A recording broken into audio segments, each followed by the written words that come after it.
What's up, everybody? Welcome to your hand of the day for Monday, June 9th, 2025.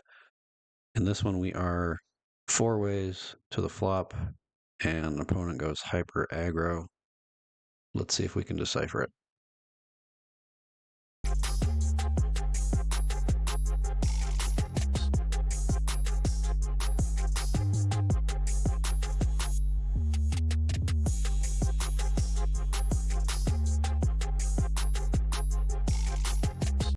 All right, here's how our hand starts. We're about 30 big blinds deep, and an early position opponent decides to raise. So it's going to be a pretty tight range. And then we are in the hijack with pocket eights, which we could do some raising with. But against a pretty balanced opponent, I am going to elect to just call. I also don't like that there's so many players behind me that could wake up with a better hand, and then I've put in too many chips. So I like a call here. Button decides to call. And they can do that, but it's a pretty tight range. It's a lot of suited stuff, suited Broadway type stuff, suited aces, small, medium pairs. Remember that. It's going to be important. And then the big blind also decides to call. So let's look at the big blinds range. Big blinds pretty much all suited cards. Not a lot of big hands. Hardly any other big hands. So GTO Wizard is not going to allow us to run this hand, but that's okay. We are going to review this without any help from GTO Wizard. Just think through it. So remember those ranges that we talked about. Flop comes 5-3-5 with 2 hearts. And the original raiser decides to check. Big blind checks, original raiser decides to check. The ranges I'm worried about, I'm a little worried about the big blind having some connectivity with that board for sure. They could have a 5, they could just have a 5. They have a lot of hearts because they play a lot of suited cards.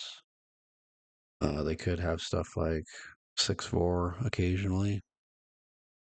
So I'm not messing around here. Even though my hand needs a ton of protection, I could be behind quite a bit. So I'm not putting money on, I check. Now the button decides to bet into 3 people on a board that is not very good for them. The hell does that mean? Big blind folds, original raiser folds. So now let's think about what they could have. Could they have ace 5? Ace 5 is a possibility for sure. Could they have a strong heart draw with some overcards?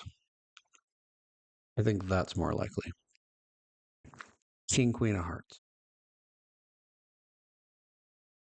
Queen, jack of hearts.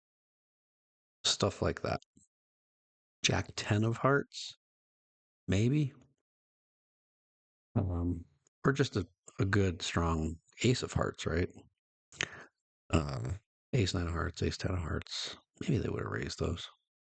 Maybe not. So I pick heart draw. I put them on a heart draw. That's my analysis. I decide to bump it up because my hand needs protection. And so I go to 7 off of their raise of 2. Now this was really to see what they do next. They do this, they jam. And now it's like, I don't love that they did this. But would they do this with a 5?